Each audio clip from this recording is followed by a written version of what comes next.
Dans le monde des cartoons, on a l'habitude de voir des super-héros sauver le monde toutes les 20 minutes, des animaux se frapper à coups de maillet ou d'enclume, ou à suivre la vie quotidienne de familles américaines. Du coup, si on peut suivre les aventures d'une éponge sous la mer, pourquoi ne pas s'imaginer ce que font les bébés de leur journée, et les discussions qu'ils peuvent avoir. Revenons dans les années 90 pour se remémorer des Razmoket.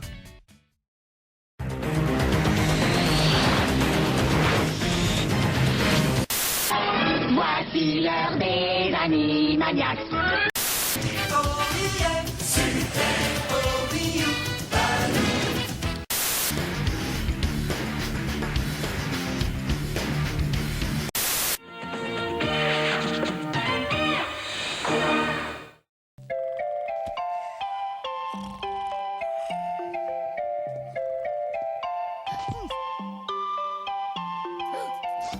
Nous revoilà en 1991. Attends, la dernière fois on n'était pas déjà en 91 ? Tu crois qu'ils vont voir si on rebalance le même magnéto ? J'oublie tout au fur et à mesure, et il paraît que c'est de famille. Bon, ok. 1991 est marqué par la mort de Serge Gainsbourg. C'est aussi cette même année que se termine la construction du tunnel sous la Manche, reliant la France et l'Angleterre. Et point de vue relation entre les pays, c'est cette même année que le sommet de Maastricht a lieu, sommet qui va relancer l'Europe. C'est aussi en 1991 que 3 jours avant son mariage avec le volage Kiefer Sutherland, Julia Roberts décide de tout annuler. En 1991 toujours, Robin Williams revient au pays imaginaire dans le Hook de Steven Spielberg et Bryan Adams nous clame que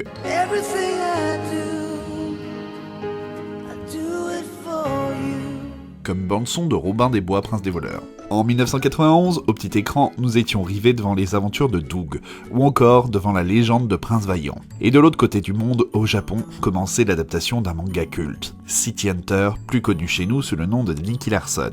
Oh, Larson!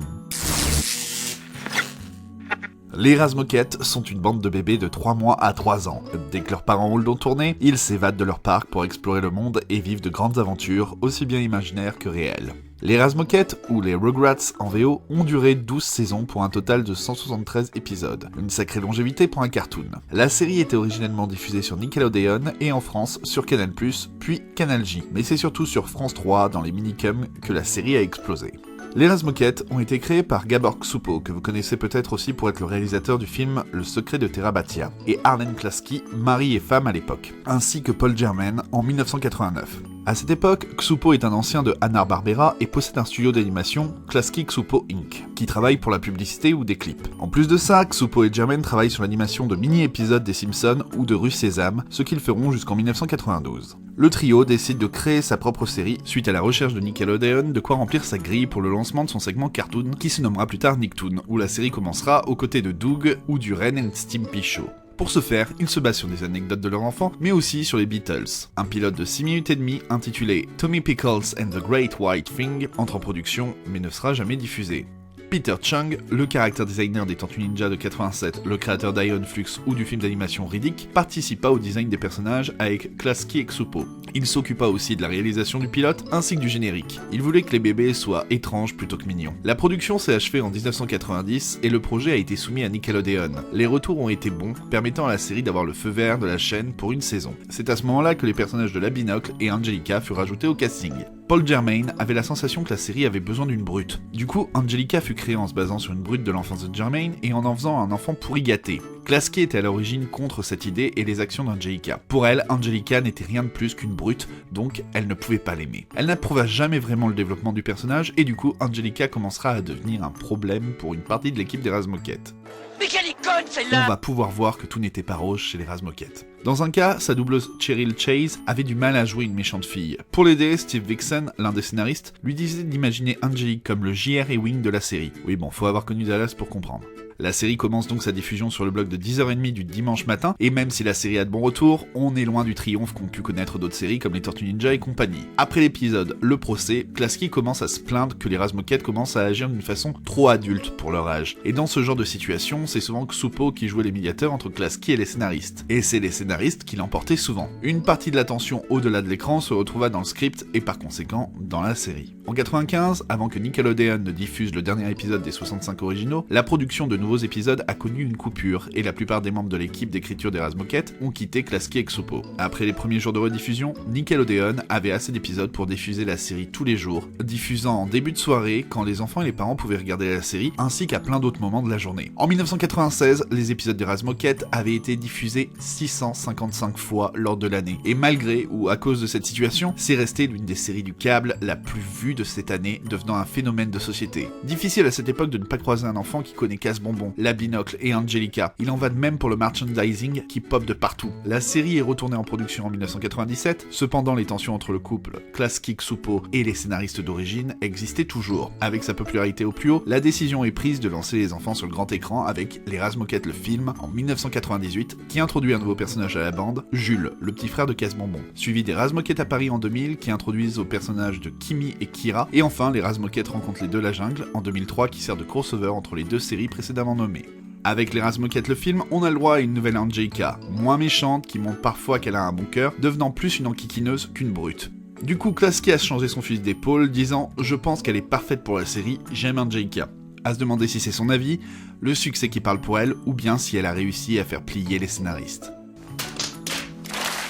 Pour l'occasion des 10 ans de la série, un spécial a été diffusé racontant les années collège des Razmoket, les Razbitume. Le succès a été tel qu'il donnera lieu à une série dérivée qui durera 5 saisons. Un autre spin-off fut envisagé, les Razmoket à la maternelle, centré sur Angelica et Suzy à la maternelle. Ça tombe bien, c'était le titre. Mais seulement 4 épisodes sont allés en production avant de se voir annulés. Avec son dernier épisode diffusé le 1er août 2004, la série gagnera le titre de longévité pour un cartoon avant de se le voir repris par Bob l'éponge. Au final, les Razmoket ont gagné plus de 20 prix prestigieux au long de leurs 13 années d'existence. Ça a été le plus gros succès de Nickelodeon de 1995 à 2000, lui permettant de devenir ce qu'on connaît et de participer au succès de séries comme Avatar ou Bob l'éponge.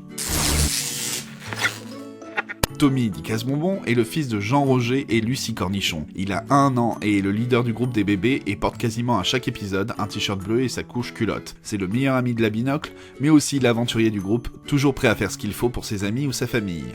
Charles-Édouard Fifrelin, dit la Binocle, est le bébé le plus âgé du groupe. Il a 2 ans et le fils de Charles Fifrelin. Sa mère est décédée avant même le début de la série et se nommait Mélinda. Visuellement, on ne peut pas rater la Binocle. Il est roux avec des cheveux en désordre, porte de grosses lunettes violettes et un t-shirt bleu avec une planète Saturne dessus, ainsi qu'un pantalon vert et des chaussures rouges qui ne sont jamais lacées. Christina ne tolérerait pas ce fashion faux pas.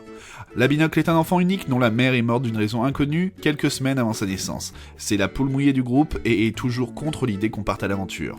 Alphonse et Sophie de la Tranche sont des jumeaux, ou les grumeaux, comme les surnomment les autres enfants. Ce sont les enfants de Betty et Olivier de la Tranche. Ils adorent tout faire ensemble, qu'il s'agisse de jouer dans la boue ou de manger des insectes. Ce sont les sauvageons du groupe. On les confond souvent l'un avec l'autre du fait de leur tenue similaire qui se différencie par la présence d'un short pour Alphonse et d'un nœud dans les cheveux pour Sophie. Angelica Cornichon, alias Couette Couette, est la cousine de Casse-Bonbon et la fille de Roger Jean et Charlotte Cornichon. Oh, un monstre! Au secours! Un monstre! Un monstre chez moi! Au secours! À moi! C'est une fille de 3 ans, très pourri gâtée par ses parents, assez méchante avec les autres enfants, mais qui finira par faire quelque chose de sympa pour eux. On la reconnaît à ses cheveux blonds, à ses 2 couettes au nœud violet, sa robe de la même couleur et son t-shirt orange. Elle est l'une des seules à être capable de parler et de comprendre à la fois les adultes et les bébés. La voix de Casse-Bonbon est celle d'Alexis Thomasian, connu pour être le doubleur de Justin Timberlake dans la plupart de ses films, de Aaron Taylor Johnson dans Kick-Ass, le prince Zuko d'Avatar, le dernier maître de l'air, de Robin dans la plupart des adaptations Batman, ou encore de Fry de Futurama. La Binocle est doublée par Natasha Gerritsen, qui a incarné entre autres Cédric dans la série du même nom, Easy, Pantamon, Hawkmon, Harukenimon dans Digimon, ou encore Oliver Twist dans les nouvelles aventures d'Oliver Twist. Les grumeaux sont joués par Dolly Van Den, connue pour être la voix officielle de Babouche dans Dora l'exploratrice, mais aussi celle de Diego dans Go Diego, ou pour les plus vieux d'entre nous, la voix d'Adibou. Angelica, alias Couette Couette, est jouée par Sylvie Jacob. Outre le fait d'être la voix officielle de Nathalie Portman depuis Star Wars épisode 1, elle est aussi la voix d'Hilda dans Sabrina l'apprentie sorcière, ou encore de Beverly Mitchell, alias Lucy, de 7 à la maison. Il existe de très nombreuses éditions DVD de cette série, il y en a donc pour tous les goûts, sauf que c'est en majorité en zone 1. Côté produits dérivés, c'est la folie entre jeux vidéo, peluches, figurines, puzzles, bonbons. Bien que 3 des 4 bébés soient des garçons, les 4 sont doublés par des femmes aux États-Unis. La raison pour laquelle Casse-Bonbon est toujours représenté comme un bébé aventureux et courageux, c'est parce qu'il est né prématuré et qu'il a dû faire preuve d'un esprit combatif. Il s'agit de la première série Nicktoon à passer le cap du cinéma. La série prend place en Californie, comme on peut le voir avec le drapeau de Californie à la poste ou les plaques d'immatriculation. Steven Spielberg a qualifié les Razmoket de l'un des meilleurs cartoons de tous les temps. L'ajout de Reptar le dinosaure dans la série était une manière de traiter de la montée en puissance de la culture japonaise aux États-Unis. Angelica est arrivée en 7ème position du top 50 des personnages de cartoon les plus appréciés, battant des personnages classiques tels que Bart Simpson ou Mickey Mouse. L'apparence de la binocle est basée sur 2 références. L'une est celle de Mark Mothersbaugh qui a composé la musique de la série. L'autre n'est autre que Chucky, la poupée qui tue. Sympathique. Casse-Bonbon est basé sur le fils de Gabor Ksupo et Arlene Klasky, Brandon. Les parents de Casse-Bonbon sont donc basés sur Gabor Ksupo et Arlene Klasky. Personne l'avait vu venir, hein. Les enfants ne grandissent jamais dans la série, mais pourtant ils célèbrent 3 Noël et 2 Halloween. Il est fait bizarrement leur calendrier. La doubleuse américaine de Kimi est une actrice aveugle. Son script devait donc être écrit en braille et des indications sur la scène données à l'oral lors de l'enregistrement. Un autre spin-off de la série Razmoket devait s'intéresser à la famille de Suzy partant s'installer à Atlanta, mais la série n'a jamais été validée. Les Razmoket sont le seul Nicktoon à avoir une étoile sur l'Hollywood Walk of Fame depuis 2001. Le pilote jamais diffusé de la série racontait les aventures de Tommy essayant de comprendre à quoi servait le grand truc blanc se trouvant dans les WC. La maison des cornichons se trouve au 1258 North Island, qui est l'adresse où vivait à l'origine le couple Klasky-Ksupo à Los Angeles. Le character design d'Angelica est basé sur celui de la nièce d'un des scénaristes, Emika. L'amitié entre Casse-Bonbon et la binocle est basée sur celle du capitaine Kirk et celle de Spock dans Star Trek. Vous ne le savez peut-être pas, mais les Razmoket ont repris de l'activité depuis l'été 2017, avec un comics édité chez Boom Studio, qui prend place avant le premier film. Pour en avoir lu quelques épisodes, c'est plutôt très sympa. Les cartoons étaient souvent un rendez-vous quasi religieux quand on était enfant. Pour rien au monde on aurait voulu rater notre moment avec notre série, même si cela voulait dire se lever tôt le matin un week-end, aux grandes dames de nos parents. Avec le replay, le streaming et toute la technologie moderne, notre rapport aux séries a pas mal changé. On se fait des marathons de saison sur 2 ou 3 jours, on reprend un épisode laissé en suspens quelques semaines auparavant, on a perdu ce principe de rencard. Mais dans les années 90, c'était pas du tout la même chose. Pour moi, les Razmoket, c'était ma pause après une longue journée au collège. Je rentrais à la maison, me posais devant les minicums avec un paquet de gâteaux et un verre de lait, et je savourais les aventures de Casse-Bonbon et ses amis qui me permettaient le temps de ces 2-3 épisodes d'oublier ma journée et de ne pas penser à ce devoir maison que j'allais devoir faire ou à cet interro que je savais mal barrer par avance. Quand je me trouvais dans les Razmoket, il n'était pas rare que mes sœurs soient là aussi, ou bien ma mère. Et elle aussi prenait plaisir à regarder les aventures de ces jeunes bébés, chacune avec leur lecture, leur appréciation de la chose. L'une de mes sœurs appréciant tout bonnement Angelica. Ne cherchez pas, on a toujours pensé qu'il y avait quelque chose qui clochait un peu chez elle. Et ma mère s'amusant des situations en nous partageant des souvenirs de notre plus jeune âge, nous expliquant que nous aussi on avait passé pas mal de temps à vouloir sortir de notre parc, ou que pour nous notre doudou préféré ressemblait à un ours faisant radiocassette. Ah, douzi. La série était assez unique dans son genre, en nous plaçant du point de vue d'un bébé découvrant le monde qui l'entoure. Alors il y avait des séries qu'il avait fait, et dans ce genre de série, tout élément de la vie courante devient une aventure pour nos héros. Un toboggan devient une montagne à escalader, un événement incompris devient un sujet d'enquête. Tout devient prétexte pour vivre de grandes aventures imaginaires. Avec de tels sujets, les scénaristes ont pu laisser cours à leur imagination pour traiter divers thèmes, des plus simples aux plus complexes. La dépression, la mort, le sentiment d'abandon, en adaptant le tout à la compréhension des enfants grâce à un peu de psychologie infantile. Un bon moyen pour les enfants de découvrir de nouveaux concepts et aux parents une nouvelle approche pour en parler avec eux. Chacun des enfants a sa personnalité qui lui est propre avec ses points forts et ses points faibles. Évidemment, on n'évite pas les clichés du chef courageux, du trouillard timide ou de l'enfant un peu bizarre faisant rigoler. Le tout afin de faciliter l'identification. Certains épisodes nous montrent que leur personnalité est quand même un peu plus complexe que ça. Et dans l'ensemble, c'est leur coopération et esprit de groupe qui leur permet de surmonter les obstacles qu'ils rencontrent. Les Razmoket, c'est la célébration du pouvoir de l'imagination, en montrant que c'est à la fois un grand atout, mais aussi quelque chose de dangereux, surtout quand tout ce qu'on imagine provient de la désinformation organisée par Angelica. Fake news. Cette série s'inscrit avec l'idée de base des séries Nicktoon de l'époque, Keep it simple, restez simple, et ça se voit dans la direction artistique qui, même si elle est étrange et simple, restait reconnaissable de loin, ou dans la narration qui propose une belle vision du monde, mais simple, et qui traite de thèmes vus et revus, mais d'une manière créative. De nos jours, je ne suis pas sûr que les gens apprécieraient la direction artistique. Il faut quand même dire qu'on est revenu à l'ère du beau et celui de la 3D. Mais il faut se dire que dans les années 90, c'était une sorte de norme. Dans la série, on a 2 types d'épisodes, ceux où ils explorent le monde et ceux où ils sont à la maison de Casse-Bonbon et où ils explorent des concepts. Et dans les 2 cas, l'imagination a toujours une place importante, ainsi que la morale, comme dans la plupart des dessins animés à destination des plus jeunes. Assez souvent, on a tenté de comparer les Razmoket avec les Peanuts de Schulz, même si au final il n'y a pas tant de choses en rapport entre les deux sauf le monde vu par des enfants. Et l'une des différences importantes des Razmoket par rapport aux autres séries du genre, c'est que pour une fois, les adultes sont présents et ont leurs propres soucis. On suivait les échecs du père de Casse-Bonbon, les peurs de celui de la Binocle. Alors oui, on peut avoir l'impression qu'ils étaient les parents les plus négligents du monde, mais malgré tout, ils sont attachants et l'on voit qu'ils ne veulent pas de mal à leur enfant. Et j'imagine que comme moi, vous adoriez le grand-père, hein ? La version française est aussi assez unique, puisque lors du doublage par Bernard Tiffen et son équipe, la décision est prise de donner des surnoms à chacun des enfants, plutôt que de toujours utiliser leur prénom. Et pourquoi ? Bonne question. J'imagine que c'est encore pour que les spectateurs retiennent plus facilement les noms des personnages. Qui se souvient de Charles-Édouard Fifrelin ? Alors si je vous dis la Binocle, vous verrez tout de suite de qui je parle, et vous aurez même tout de suite une idée de sa caractérisation. L'une des particularités de la série, c'est d'avoir traité du judaïsme. Comme Tommy est juif de par sa mère, les Razmoket sont l'un des rares shows à avoir un épisode spécial sur la culture juive qui vise à expliquer leur tradition. En fait, pour les enfants, il y a Hey Arnold et le film d'animation d'Adam Sandler's 8 nuits folles qui ont vraiment traité le sujet. Et pourtant, ça n'a pas empêché la Ligue antidiscrimination américaine de s'en prendre à cet épisode en disant que le grand-père de Tommy ressemblait trop à la représentation des juifs faite lors de la Seconde Guerre mondiale. Comme quoi, quand tu as de bonne volonté, tu risques toujours de te faire avoir sur un élément. Dans le même genre, il y a eu un épisode spécial sur Kwanzaa dans l'une des saisons via la famille de Suzy. Pour ceux qui connaissent pas, Kwanzaa, c'est une fête africaine du 26 décembre au 1er janvier durant laquelle on célèbre les valeurs et s'offre des cadeaux. Et là, bizarrement, il n'y a eu aucun problème. Et ça représente bien la philosophie des Razmoket, l'ouverture d'esprit sur ce qu'on ne connaît pas et le regard naïf d'un enfant. Vu la longévité de la série, les Razmoket ont vécu le passage des celluloïdes animés à l'animation par ordinateur. Et une fois qu'on le sait, le tout est assez visible avec des couleurs un peu plus vives une fois passé au numérique et des lignes plus constantes. Mais malgré tout, j'ai une vraie nostalgie pour l'aspect celluloïde.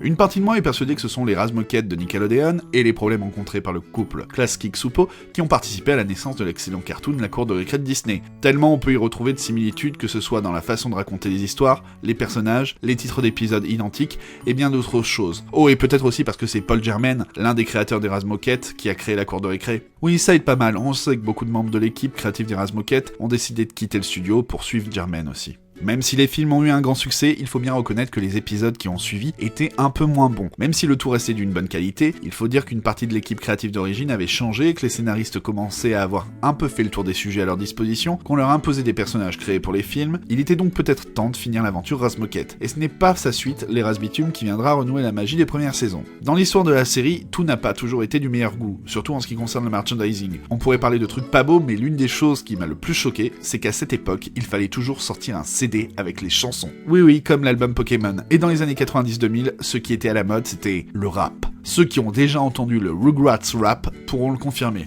Quoi ? Tu connais pas le Rugrats rap ? Bah tiens, c'est cadeau.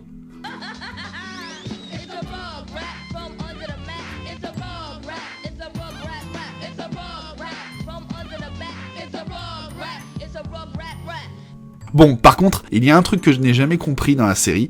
Faudra un jour m'expliquer pourquoi tous les bébés peuvent parler, mais pas le petit frère de Casse-Bonbon. Même les autres bébés à la maternité le jour de sa naissance peuvent parler. Jules aurait un problème moteur ? Alors attention, là, ce n'est juste une théorie. Mais je me demandais, et si les Razmoket étaient responsables de la fin de la 2D dans les films d'animation Disney ? Dans le domaine de l'animation, le maître incontesté, c'est Disney, et ça surtout à l'époque de La Petite Sirène, Aladdin ou La Belle et la Bête. Du coup, les concurrents essayaient de faire du Disney, avec leurs propres moyens, en réussissant très rarement d'égaler le maître. Enfin, ça c'est vrai jusqu'à la sortie d'un film avec des bébés comme stars, le film des Razmoket était le premier film non Disney à dépasser les 100 millions de dollars avec un budget de 28 millions. Quand on sait que le Disney de l'époque, Mulan, avait coûté 70 millions à produire, donc un risque bien moindre pour un retour sur investissement énorme, même si au final Mulan a rapporté plus de 300 millions de dollars. Évidemment, la réaction ne tarde pas et les imitateurs ne cherchent plus à faire du Disney, ils veulent faire du Razmoket. Limiter les risques en adaptant un contenu déjà connu du grand public et avec une direction artistique bien plus simple que les grands classiques Disney. Et c'est ainsi qu'on a pu assister à l'explosion des dessins animés télé au cinéma de 98 à 2004, avec pas moins de 15 films basés sur des séries animées sorties en 6 ans. Alors oui, le phénomène existe toujours, mais le tout s'est quand même bien calmé de nos jours. Le budget et la qualité des films Disney suivants s'en est bien ressenti. Personne n'a envie de se rappeler de La Ferme se rebelle, je crois, hein. Et à côté de ça, eux aussi se sont lancés dans leurs propres films-séries tels que Doug le film, Dingo et Max ou Kim Possible le film. Et le tout avec une qualité légèrement supérieure à ce qu'on avait à la télé gratuitement. Et là naît un certain un problème pour les parents qui iront de moins en moins voir les films. Pourquoi payer pour la même chose qu'on a à la télé? Du coup, la qualité et la rareté n'est plus rattachée au nom Disney, qui devient limite un peu ringard. Le studio se cherche et le nouveau nom de la rareté et de la qualité, c'est Pixar. Avec Toy Story ou Monstres et compagnie, Pixar arrive à créer un nouveau standard en termes de 3D, qualité que la télé n'arrive pas à obtenir. Du coup, les parents trouvent ça plus normal de payer pour aller voir un film de cette qualité. Mais Wolf, tu racontais de la merde. Disney a bien fait d'autres films d'animation 2D après. Alors, déjà on se calme un peu monsieur, et après faut que j'arrête de me parler à moi-même avec un accent pourri. Alors oui, Disney a bien retenté de revenir avec la 2D, avec La Princesse et la Grenouille, et ce fut l'échec qu'on connaît. Mais bon, qui a l'idée de sortir un film 5 jours avant la sortie du phénomène Avatar de James Cameron, hein? Quand ça veut pas, ça veut pas. Mais bon, le vrai souci a plus été dans le fait qu'il y ait princesse dans le titre. Ça a tout de suite été assimilé pour beaucoup de personnes comme étant pour filles. Du coup, les parents n'avaient pas envie de s'infliger un film pour petites filles, et les petits garçons encore moins. Bon, depuis Disney a appris de ses erreurs, et c'est pour ça qu'en VO Réponse ne se nomme pas Rapunzel, mais Tangled, en mêlée, ou que la Reine des Neiges en VO n'est pas The Snow Queen, mais Frozen, givré. Mais bon, tout ça n'est qu'une hypothèse.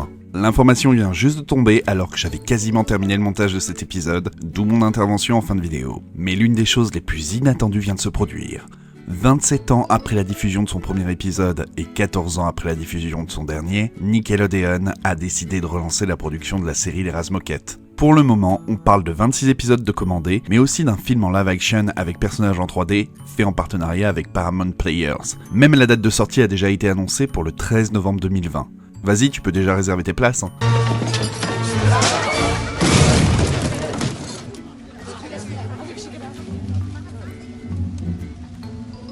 Pas de billets. Les créateurs de la série d'origine sont tous les trois de retour en tant que executive producer. Le film sera écrit par David Goodman, qui a déjà œuvré sur des épisodes des Griffins ou sur l'univers de Lego Batman. Il va donc être temps pour une toute nouvelle génération d'enfants de faire la connaissance de Casse-Bonbon, Angelica et tous leurs copains. Voilà qui termine notre voyage dans les années 90, au beau milieu des couches culottes, des biberons et de Reptar. Et toi, quel est ton souvenir lié aux Razmoket? Quel était ton bébé préféré? Tu te souviens de certains épisodes? Lâche-toi dans les commentaires, raconte-moi tout ça. On se donne rendez-vous pour un prochain Cartoon in Motion dans pas trop longtemps, et d'ici là, regardez de mon cartoon. Pour m'aider avec l'émission, rien ne vaut le fait de liker la vidéo, de la partager, d'échanger un peu avec moi, et on se dit à bientôt. Ciao!